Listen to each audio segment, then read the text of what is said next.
Se oyen voces, no sé si pudieran apagar los micrófonos. Gracias a todas. Ok. El de Araxi me parece que está encendido. Sí. Ajá. Ok. Bueno, continuamos entonces. Eh, el, disculpen, ¿no? Aproximación a la santidad.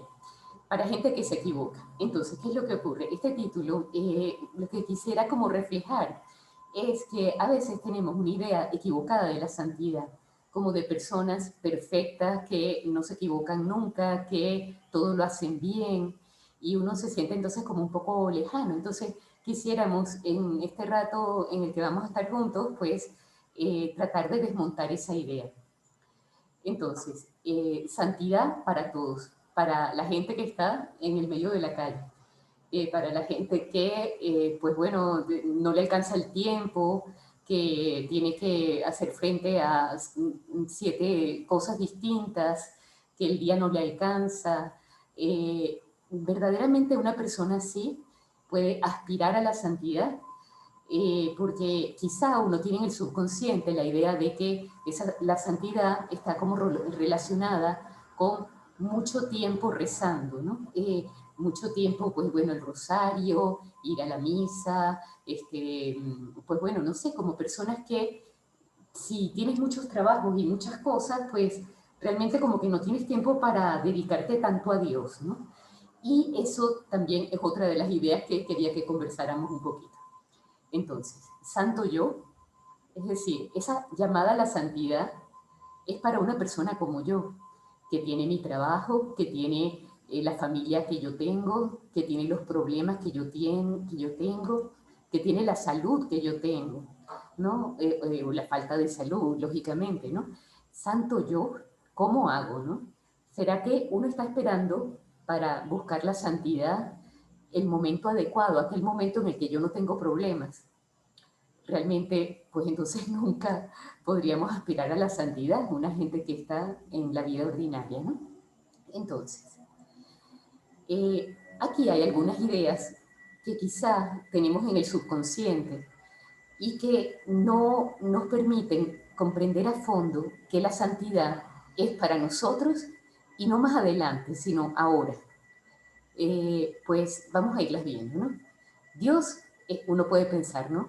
Dios está lejos, ¿no? ¿Quién ha visto a Dios, no? Dios está como que nos creó y nos abandonó en este mundo. Dios como que no se preocupa demasiado de nosotros, uno cree en un Dios, si es que uno cree en Dios, lógicamente, que, bueno, hizo unas cosas perfectísimas, nos asombramos ante la perfección de Dios, pero como que, cónchale, qué bien le quedó todo, pero ¿dónde está? ¿No? Se desentendió del mundo, digamos, ¿no? Y por tanto, la conclusión que yo saco es que ese Dios tan grande, tan maravilloso, realmente no debe tener tiempo para estar ocupándose de las pequeñeces de mi vida.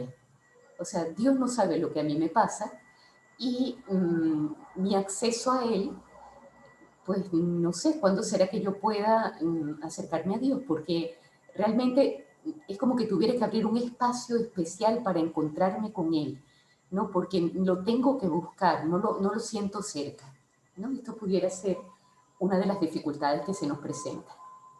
Luego, otra idea, los santos no, viven las virtudes en grado heroico. Acabamos de disfrutar la beatificación de José Gregorio Hernández. El primer paso de una beatificación es que se estudia la vida de aquella persona y se recogen testimonios de quienes vivieron con aquella persona y lo que se estudia son sus virtudes, ¿no? Dentro de muchas cosas, ¿no? Pero cómo vivió la fe, la esperanza, la caridad, la prudencia, la justicia. Y los santos de ordinario han vivido las virtudes en grado heroico. No era una persona simplemente buena, sino que su grado de virtud destacaba en relación al conjunto de las personas con las que convivían, ¿no? Vivían las virtudes en grado heroico. Y uno, pensando en eso, o sea, los santos, grado heroico, bueno, yo un poquito sí, pero tanto como heroico como que demasiado para mí, ¿no? Yo ordenada sí, ¿no? Y puntual también, pero no me pidas las dos cosas juntas, ordenada y puntual, ¿no? Entonces, porque son todas las virtudes en grado heroico, ¿no? Entonces uno puede decir, bueno, a mí se me da bien lo del orden, pero para poder ser ordenada no puedo ser puntual. Y para ser santo necesito vivir todas las virtudes en grado heroico. Demasiado para mí. Pasemos a otro tema. Otra cosa que nos puede venir a la mente es, el santo es un ser superior, superior a los demás, ¿no? Y yo realmente no soy, o sea, si es que soy una persona cristiana, utilizaría esa frase, no soy sino un pecador, o al menos un simple mortal. No esperes de mí, o sea, no esperes, como dice el dicho, no esperes peras del olmo, ¿no? No esperes de algo normal, algo superior. Yo no soy sino una persona normal, es como una, digamos, una falsa humildad, ¿no? Yo no doy demasiado. Otra idea. Para ser santo, tengo que olvidarme de las cosas buenas de la vida, ¿no? Dios mío, o sea, no se puede beber, porque emborracharse es malo, las diversiones, no en exceso, o sea, que es como que si Dios nos hubiera pedido todo lo bueno de la vida y por tanto yo sinceramente no estoy interesada en eso, yo quiero vivir mi vida a tope, yo quiero disfrutar de mi vida y por tanto acercarme a Dios es como que si me fuera a quitar algo del gozo de esta vida, ¿no? Y nos olvidamos de que hay una frase de San Pablo que dice, ¿no? Todas las cosas son vuestras, vosotros sois de Cristo y Cristo de Dios. O sea, no hay nada de este mundo que no pueda, a lo que yo no pueda acercarme y disfrutar no, o sea, esto hay que explicarlo bien porque se entiende que no es una cosa ilimitada, pero esta concepción de la fe y de la religión como algo que me quita la alegría, que me quita la vida, el vivir la vida a plenitud, nos llevaría a no tomarnos demasiado en serio nuestra vocación cristiana. Otra expresión, ¿no? Otra idea. Si la santidad es algo extraordinario, o sea, no todo el mundo es santo, ¿verdad? O sea, para que a uno lo canonicen, pues algo tienen que haber notado en uno, ¿no? Si la santidad es algo extraordinario, ¿será que tengo que hacer cosas extraordinarias? ¿No? Entonces, yo me acordaba hace tiempo, en uno de esos calendarios que traen los santos de cada día, había un santo muy antiguo que se había santificado. Él se colocó, bueno, perdón, yo no me quiero burlar de nada, pero son como cosas raras, pues que para nosotros sería, bueno, si eso es el camino de la santidad, no es el nuestro, ¿no? Entonces, pues se colocaba, yo no me acuerdo si era en una columna, estaba de pie sobre una columna y le ofrecía a Dios vivir allí de pie sobre esa columna, una cosa así. No, ahorita eso fue hace demasiado tiempo y no lo recuerdo con precisión, pero lo nuestro es lo extraordinario de lo ordinario. Eso es lo que vamos a ir viendo en estas clases. Bueno, entonces, pensando en ese término, santidad, que estamos llamados a ser santos todos, ¿no? Todos los seres humanos están llamados a la santidad. Pues busqué en Google a ver qué era lo que decía de la santidad. A veces uno no se puede fiar mucho de Google en estos temas de religión porque pueden estar como un poco confundidos, ¿no? Pero en este caso realmente me gustó, ¿no? Dice lo siguiente. Los vocablos hebreo y griego para santidad transmiten la idea de puro o limpio en sentido religioso, apartado de la corrupción. Como de acuerdo con la Biblia, Dios es amor, la principal virtud de los santos es, consecuentemente, su capacidad para amar a Dios y a los demás seres humanos. Es muy bonito esto, ¿no? O sea, tiene como dos partes, ¿no? La idea de limpieza. Perdón, el santo no es aquel que se mantuvo limpio porque nunca cayó, sino el que buscaba mantener el alma limpia y levantándose las veces que hiciera falta, ¿no? Nos puede venir a la memoria, por ejemplo, la escena de la crucifixión, ¿verdad? En el que tenemos un santo crucificado al lado de Cristo, ¿no? Que fue, bueno, lo estaban crucificando, no era un santico, pues, ¿no? Pero se convirtió en el último instante, después de una vida seguramente de atrocidades, no sabemos exactamente por qué, cuál era su condena, y ese arrepentimiento le ganó el cielo, ¿no?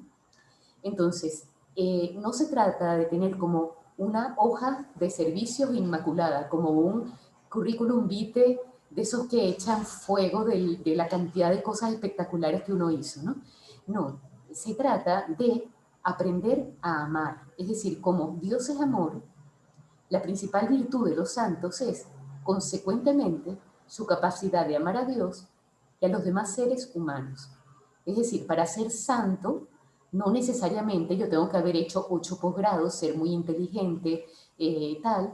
Es una cuestión de amar, ¿no? De amar a Dios y teniendo el amor de Dios en el centro del alma, ese amor impulsa a ver con los ojos de Dios a todo lo que tenemos a nuestro alrededor y por tanto a tratar a los demás como Dios les trata, con infinito afecto, como un padre amorosísimo. Aquí tenemos unas palabras del cardenal Joseph Ratzinger del 6 de octubre del año 2002. En ese momento se estaba celebrando el centenario del nacimiento de José María Escrivá. Y en estas palabras él estaba como meditando sobre la vida de San José María y decía lo siguiente: verdaderamente todos somos capaces, todos estamos llamados a abrirnos a esa amistad con Dios, a no soltarnos de su mano, a no cansarnos de volver a retornar al Señor hablando con Él, como se habla con un amigo, sabiendo con certeza que el Señor es el verdadero amigo de todos, también de todos los que no son capaces de hacer por sí mismos cosas grandes. Entonces, en este texto, que si quieren lo pueden buscar en Google, ponen Cardenal Ratzinger, 6 de octubre del 2002, y aparecen estas palabras, ¿no? O bueno, también se las puedo mandar porque se los puedo mandar por la difusión, ¿no? Por el chat de difusión. Es un artículo muy bonito porque va diciendo que el santo, más que ser aquel que hace cosas grandes, es aquel que abre su vida a Dios y deja que Dios haga cosas grandes a través de él. Es decir, él es la persona santa, es aquella que es capaz de tener una amistad con Dios tal, ¿no? A través de la oración, a través del trato, a través de los sacramentos, que le permite a Dios utilizarlo para hacer el bien que Dios hubiera querido hacer si estuviera aquí en la tierra, ¿no? Es decir, los santos son instrumentos en las manos de Dios. Y si hacen cosas grandes, es porque dejan hacer a Dios en ellos, ¿no? Entonces Dios actúa a través de ellos. Entonces, por eso mismo es que la llamada a la santidad es una llamada para todos, ¿no? Al comienzo de estas palabras del cardenal Ratzinger, ¿no? Nos alienta, ¿no? A que todo el mundo, es decir, yo, tú, aquella, los que nos equivocamos, los que no sabemos hacer cosas grandes de ordinario, ¿no? Si nos abrimos a la amistad con Dios, Él es capaz de utilizarnos como instrumento con toda su fuerza y todo su poder, y por tanto llegaremos a hacer cosas grandes siendo nosotros pequeños. Entonces, lo nuestro podría decirse que es lo extraordinario de lo ordinario.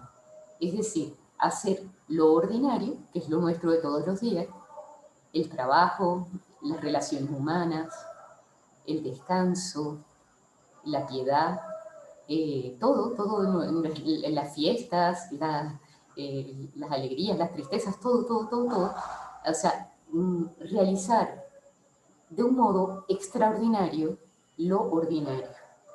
Y o sea, a lo largo de las próximas sesiones, no en la clase de hoy, sino en la siguiente, mi idea, si les parece, era ir tratando, ¿no?, sobre este modo de convertir en extraordinario lo que tenemos entre las manos, aunque todos los días hagamos lo mismo, aunque nuestra vida sea una vida rutinaria, aunque nuestro trabajo sea un trabajo, no sé, de pegar, eso no existe ya, ¿no? Estampillas en un sobre, ¿no? Y toda la vida pegando en un sobre, ¿no? Estampillas sobre un sobre o lo que fuera, ¿no?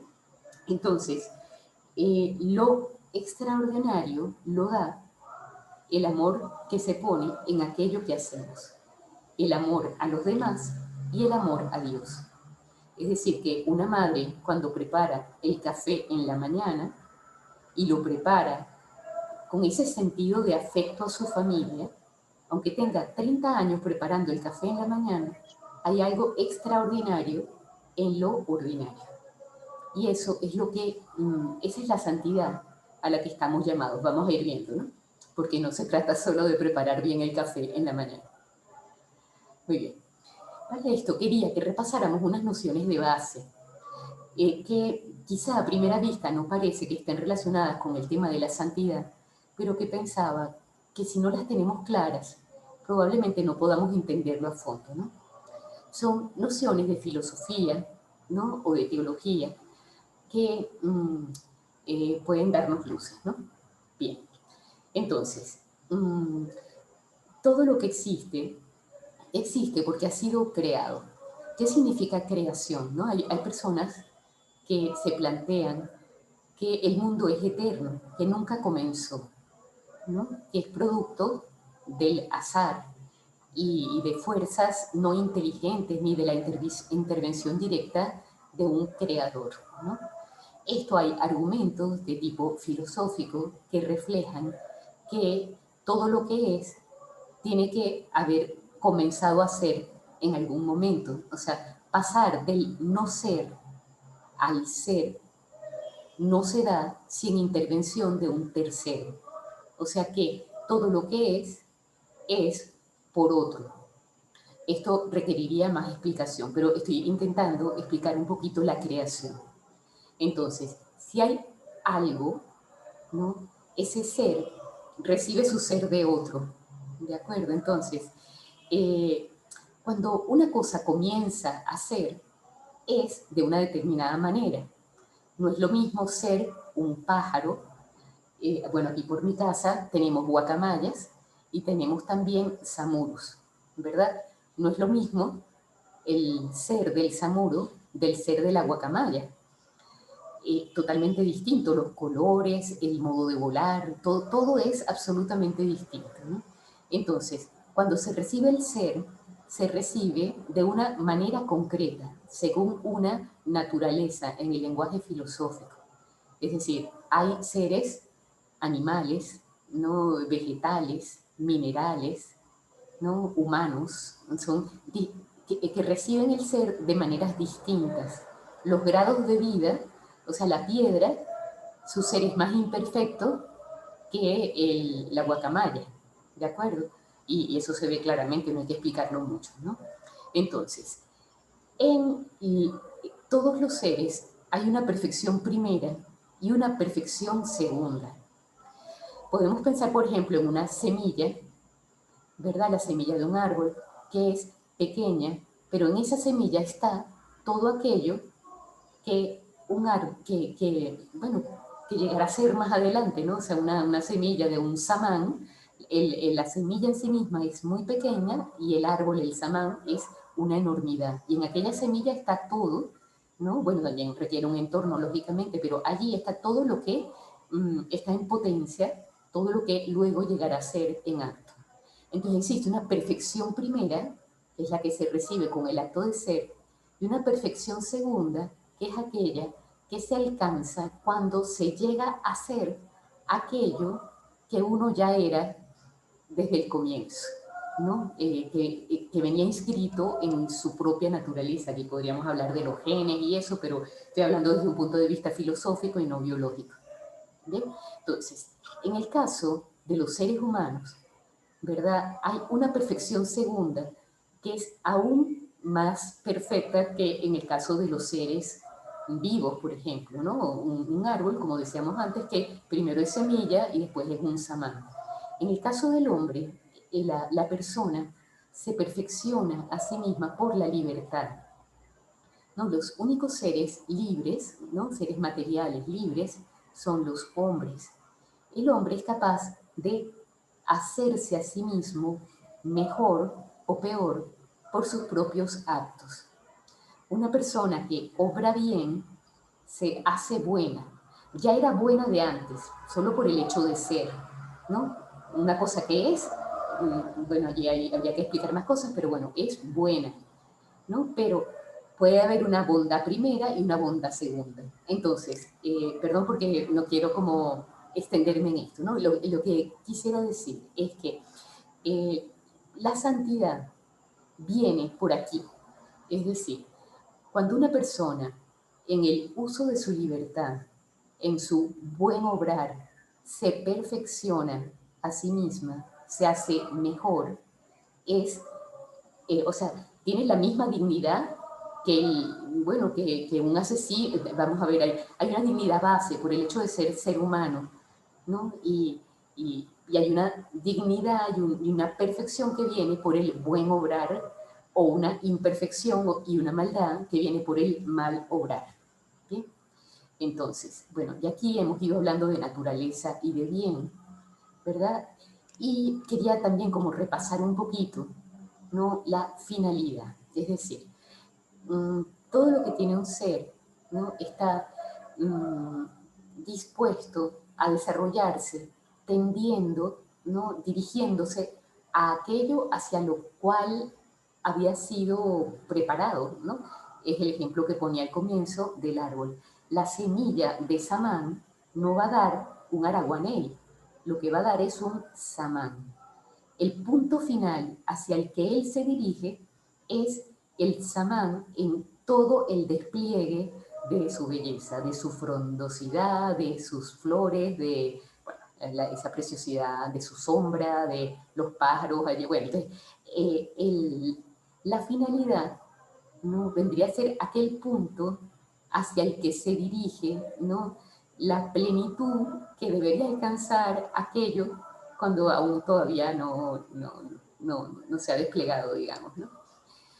Entonces, los filósofos hablan de los trascendentales, ¿no? Es decir, todo lo que es verdadero solo por el hecho de ser, es bueno también por el hecho de ser, y es bello.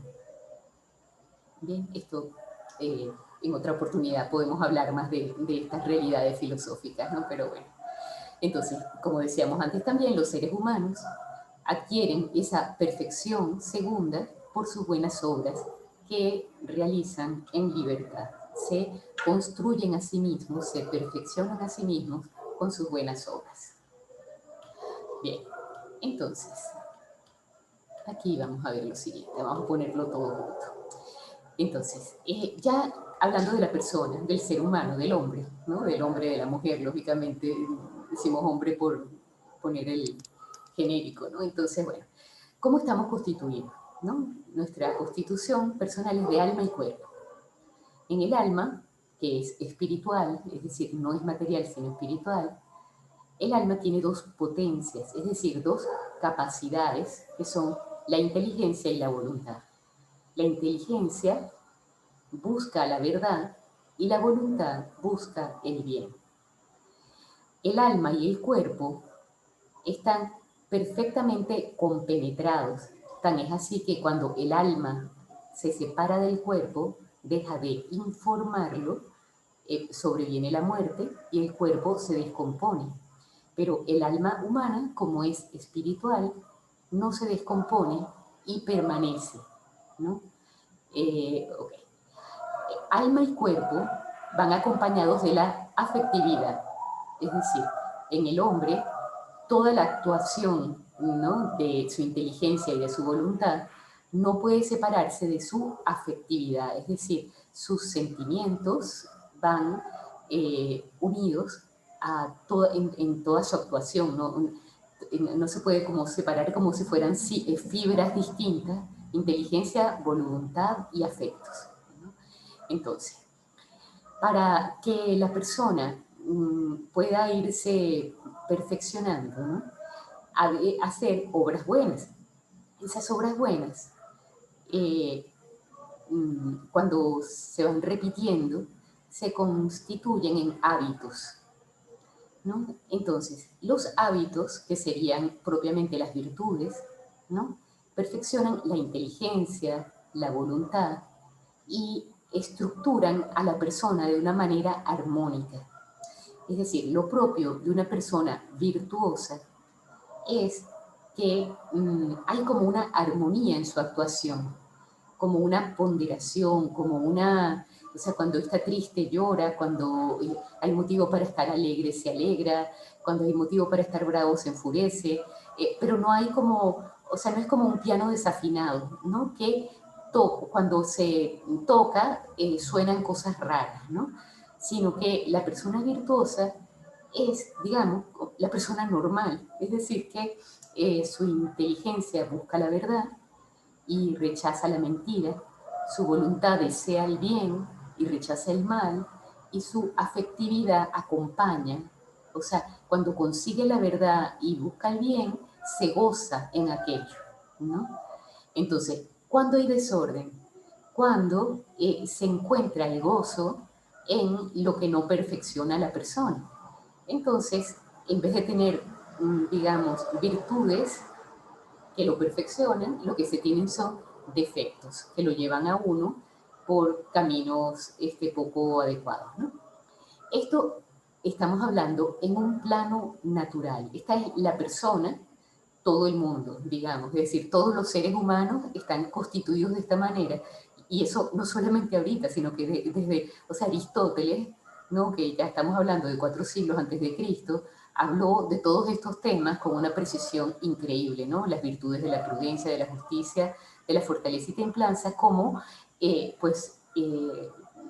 aquellas virtudes que logran esa armonía en el ser humano, ¿ok? De cada una de estas virtudes, ¿no? Estas son las virtudes cardinales. De cada una de ellas hay otras muchas virtudes que dependen de cada una de esas, ¿no? Bueno, ok, entonces estamos hablando del plano natural, pero como nosotros de lo que queremos hablar es de la santidad, nos vamos a ir al plano sobrenatural. Es decir, hay algo añadido a lo natural. ¿Qué es eso que uno tiene de más por el hecho de ser cristiano? ¿Cómo podemos explicar esto, no? En el momento del bautismo, en el momento del bautismo se recibe la gracia. ¿Qué es la gracia? La gracia, como que uno le pregunta a la gente qué es la gracia y nadie sabe lo que es la gracia. Eso es una cosa tan difícil de explicar, ¿no? Porque nadie la ve. ¿Dónde está la gracia? Ah, nadie la ve, pero cuando una persona en gracia está al lado de uno, algo se nota. Porque uno nota cuando cuando uno tiene un desgraciado al lado, o cuando uno tiene una persona en gracia. Es distinto un desgracia, una persona desgraciada y una persona con gracia, ¿no? Entonces, ¿qué es la gracia? La gracia es una participación de la naturaleza divina. Es decir, nosotros somos personas humanas, ¿verdad? Pero cuando Cristo muere en la cruz y nos redime, nos adopta como hijos. Es decir, las personas que reciben el bautismo están siendo adoptadas, ¿no? Por Dios y reciben como parte de su naturaleza. Es como que cuando una persona es adoptada, pues recibe el apellido del padre y recibe todos sus bienes, ¿no? O sea, comienza a participar, pues bueno, de su casa, de su comida, de su carro, de su vida, ¿no? Y de su herencia una vez que fallece el padre. En el caso de la filiación divina, uno recibe todos los bienes de Dios, pero no de una manera externa, sino que la gracia nos transforma en nuestra naturaleza. Es decir, una persona que recibe la gracia tiene en su inteligencia, en su voluntad y en sus afectos un plus sobrenatural. Es decir, si antes podía conocer la realidad con su propia inteligencia, ahora la puede conocer desde el punto de vista de Dios. Existe, que es el creador de toda la realidad. Hay una amplitud, o sea, Dios da una capacidad a la inteligencia, la repotencia. Es como que si uno tuviera una computadora vieja con, no sé, yo no sé nada de computadoras, pero bueno, 2 RAM de memoria y me la pusieran en 22.000 RAM de memoria, ¿no? Es decir, se amplía la capacidad de la inteligencia porque Dios nos da su propio conocimiento, ¿no? Eso que ocurre con la inteligencia ocurre también con la voluntad, porque recibimos la caridad. Es decir, una persona normal y corriente es capaz de amar a los demás, ¿no? Y si ha vivido las virtudes, pues es capaz de amar mucho y es capaz hasta de dar la vida por otra persona. La caridad nos lleva a amar como Dios ama, ¿no? Entonces, no es un amor cualquiera, es un amor hasta el heroísmo. Entonces, el que recibe la gracia en el momento del bautismo está recibiendo como las semillas de la fe, de la esperanza y de la caridad, que le van a permitir, con el ejercicio de sus buenas obras, ir creciendo en esas virtudes hasta lograr digamos, un desarrollo de una vida de amor, de una vida de entrega, de una vida de confianza en Dios, ¿no? Entonces, esa gracia se recibe en el momento del bautismo. Pero si uno quiere que crezca, entonces vienen todo el resto de los sacramentos. La confirmación, ¿no? La Eucaristía, bueno, todo el resto de los sacramentos. En otro momento podemos hablar de los sacramentos y el papel que tienen en el crecimiento de la gracia o en la capacidad de recuperar la gracia si la hemos perdido, porque uno puede perder la gracia, ¿no? La gracia se pierde por el pecado, es decir, cuando existe una ofensa grave a Dios, dejo de estar en gracia, ¿no? Y puedo volver a recuperarla cuando uno se arrepiente y se confiesa. Ok, entonces, con la gracia no solo se recibe la fe, la esperanza y la caridad, sino que se reciben también las virtudes de la prudencia, pero una prudencia que no es la misma prudencia que habíamos visto antes, sino que son prudencia sobrenatural, justicia sobrenatural, fortaleza y templanza. ¿Cuál es la diferencia? ¿No? Que las virtudes cardinales que vemos en el plano natural, aquí a mano izquierda, se alcanzan por repetición de actos. Si yo soy prudente hoy, soy prudente mañana, soy habitualmente prudente, termino por ser una persona prudente. No solo que hago actos prudentes, sino que yo misma soy prudente. Si yo vivo la justicia hoy, mañana, pasado, termino por ser una persona justa. No solamente que hago obras justas, ¿no? Entonces, las virtudes en el plano natural se adquieren por digamos, repetición de actos. En el plano sobrenatural, Dios las regala. Fíjense qué cosa tan impresionante, ¿no? Es decir, Dios nos da como don suyo las virtudes teologales y las virtudes sobrenaturales. Bueno, la prudencia, la justicia, la fortaleza y la templanza sobrenatural. Pero tienen que tener, por supuesto y lógicamente, un esfuerzo de la persona por vivir esta base que está aquí, ¿no? O sea, si no es posible tener prudencia sobrenatural si no se tiene la prudencia humana. Hay que ir acompañando una de otra. Bueno, entonces, vemos aquí, disculpen, lo siguiente, ¿no? Es posible la santidad en la vida diaria, ¿no? Entonces, la invitación a la santidad es una invitación que Dios dirige a todos los hombres, a los que todavía no son cristianos y llegarán a serlo, a los que ya son cristianos, ¿no? Es decir, Dios nos dice, sed perfectos, Jesucristo lo decía, sed perfectos como vuestro Padre Celestial es perfecto. Pero no lo dice para que nosotros seamos como unas personas que hacen como cosas extraordinarias, todas las virtudes en grado heroico. Es como que si fuéramos unos gimnastas de la vida espiritual, ¿no? Yo soy capaz de levantar unas pesas de yo no sé cuántas toneladas, ¿no? Yo soy una... No se trata de como ese concepto de santidad, de hacer cosas extraordinarias, ¿no? Sino es más bien lo que nos dice Jesucristo, perdón, cuando nos habla de la vid y los sarmientos. Para nosotros no es muy cercana esta imagen porque probablemente nunca en la vida hemos visto pues la vid y los sarmientos, ¿no? Un viñedo, las uvas, ¿no? Pero en el Mediterráneo eso es lo más normal del mundo. Aquí podríamos hablar, pues no sé, de la mata de mangos y el mango, ¿no? Entonces, uno que observa, ¿no? Que la savia, ¿no? Qué impresionante el poder de la savia, que es capaz de transmitir la vida de la vid a los sarmientos. Si el sarmiento se separa de la vid, se muere. Pero si la vid y el sarmiento permanecen unidos, el sarmiento se alimenta de la savia, crece hasta dar pues esos racimos de uvas espectaculares. Pero entonces, en este caso, ¿de qué estamos hablando? Para la santidad, lo más importante es la unión con Dios, como el sarmiento a la vid.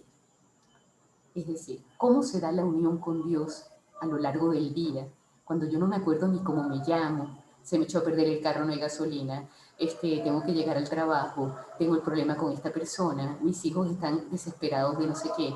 ¿Cómo voy a estar unida a Dios? ¿Cómo puedo yo estar unida a Dios en medio de la locura de mi vida? ¿Ok? O de la enfermedad que yo tengo, que no me puedo ni mover, estoy todo el día, ¿no?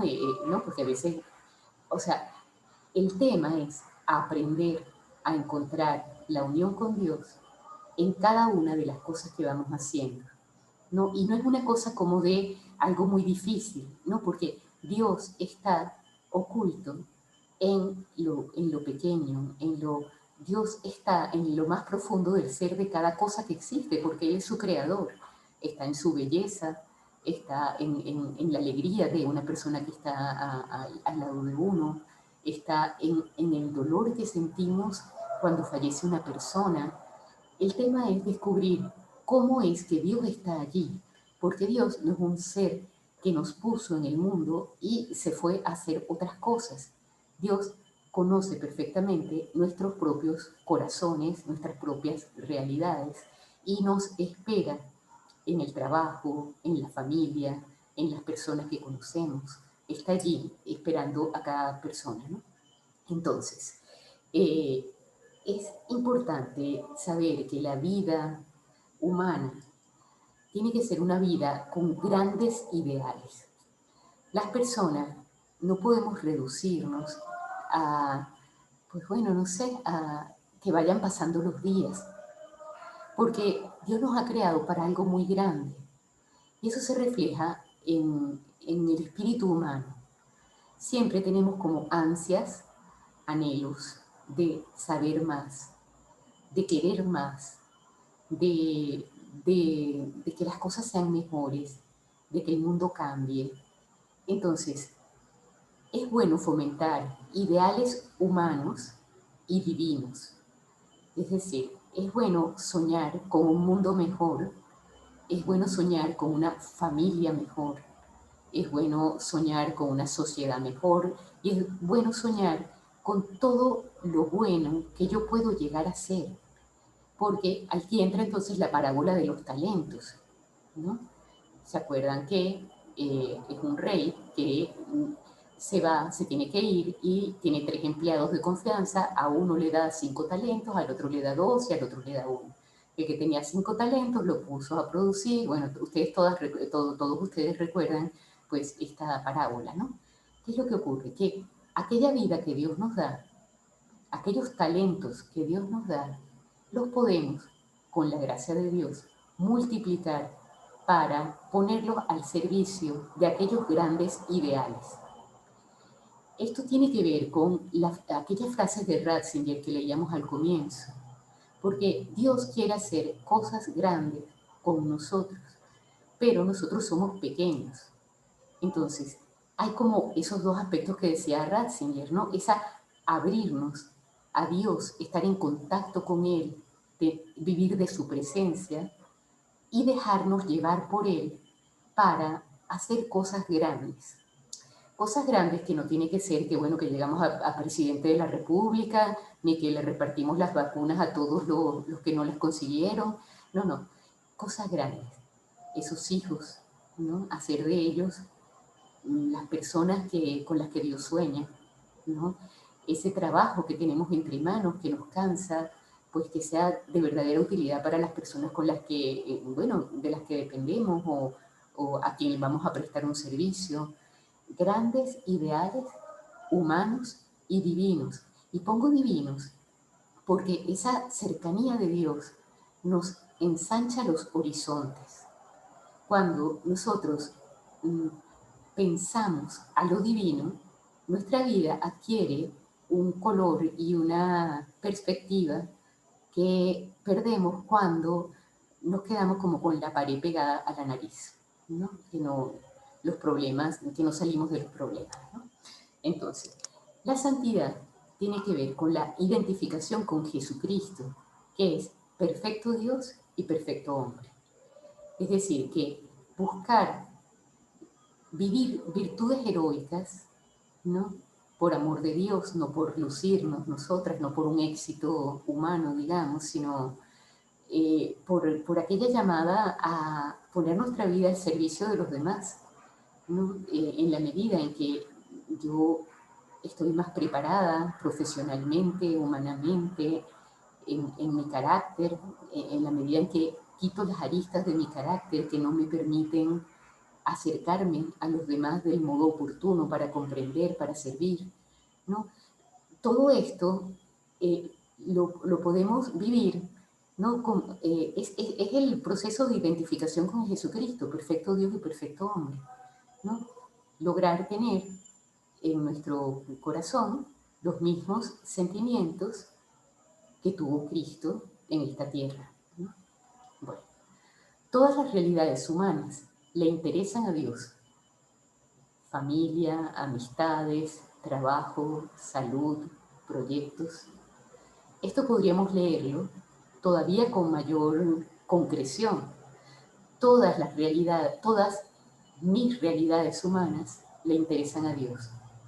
Mi familia, mis amigos, mi trabajo, mi salud, mis proyectos. O sea, no hay nada nuestro que a Dios le sea indiferente. Entonces, ¿cómo cultivar esa unión con Dios a lo largo del día? Y podríamos resumirlo en esta frase: piedad de niños y doctrina de teólogos. Para poder, bueno, aquí ponemos, fíjense, fe, mandamientos, sacramentos, oración. Ese es el esquema básico de todos los catecismos. La fe es el credo. Bueno, los mandamientos son los 10 mandamientos, los sacramentos y la oración. O sea, la fe es la visión, ¿no? Es la luz que Dios me da para comprender el mundo. Los mandamientos serían como las señales del camino. Es decir, si cruzas esta barrera, te vas a desbarrancar, pues más o menos es eso. Si vas por este camino, te va a ir bien. Es un camino súper ancho, ¿no? Simplemente me señala el límite inferior, aquello por lo cual si ya me paso de allí, ya estoy realmente bastante mal. Y sobre todo, no es que sea por... es que Dios, no se trata solo de ofender a Dios, es que lo que a Dios le ofende es que yo me haga daño a mí misma, le haga daño al mundo, le haga daño a los demás. Ese es el pecado. El dolor de Dios no es que Dios, que le va a importar a Dios que yo haga esto o aquello, no que yo robe, que yo tenga 3 novias, que le va a importar a Dios eso. Bueno, lo que le importa a Dios es que yo me estoy haciendo daño a mí mismo, le estoy haciendo daño a los demás. O sea, a Dios le importo yo, ¿ok? Bueno, sacramentos, ¿no? Ahí pues de lo que me hablan es de cómo lograr tener el alma limpia, fuerte, con vida. Y la oración vendría a ser pues cómo cultivar la amistad con ese Dios que tiene para mí un proyecto, ¿no? O que cuando me creó, ya Él soñaba con lo que yo iba a hacer, ¿no? Y lo que esperaba de mí. Tenía para mí un plan, ¿no? En la amistad con Dios voy conociendo ese plan, voy poniéndolo en práctica y me voy maravillando del amor de Dios por las personas, ¿no?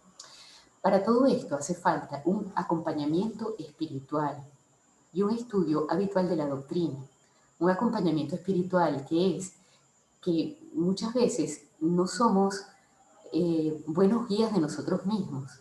Es decir, si yo voy a construir una casa y la construyo, yo pienso, no, si yo sé qué es lo que quiero, déjame hacerla yo. Pues bueno, aquella pobre casa, nosotros no tenemos la preparación para construir una casa que dure muchos años, ¿no? Entonces, yo tampoco tengo la preparación para construir mi propia santidad. O sea, si puedo saber porque tengo conciencia y porque hablo con Dios en la oración y Él me va dando luces, voy por aquí, voy por allá.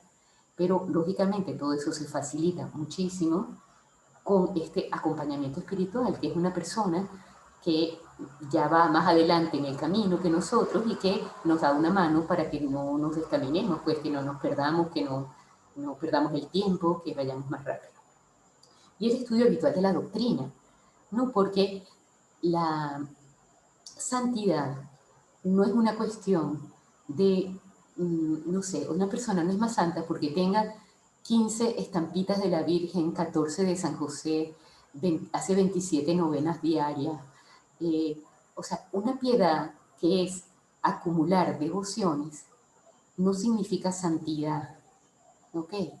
Entonces, el que busca a Dios, busca cumplir la voluntad de Dios.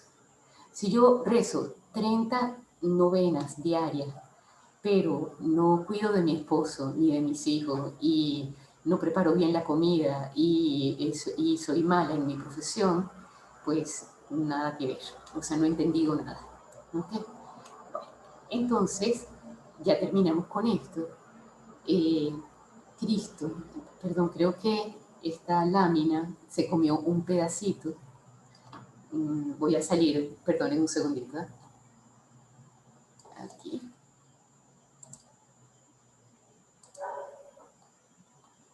Sí, ok. Entonces, allí, disculpen,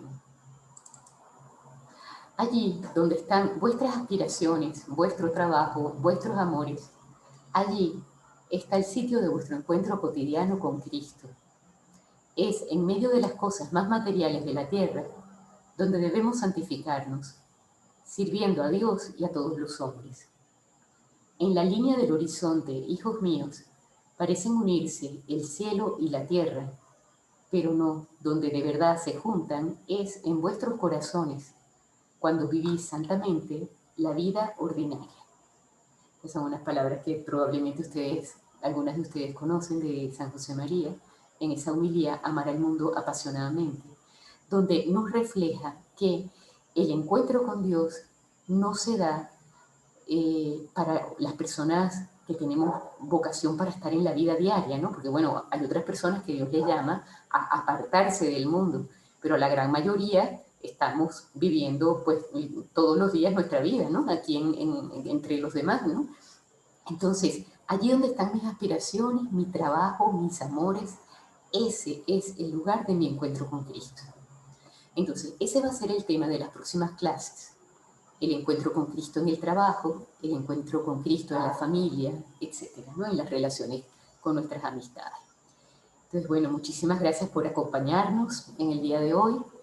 Si tienen alguna pregunta, ya saben que pueden encontrarme en este correo. Y pues bueno, nada, yo creo que lo podemos dejar hasta aquí. Voy a dejar de grabar para poder saludarnos. Okay.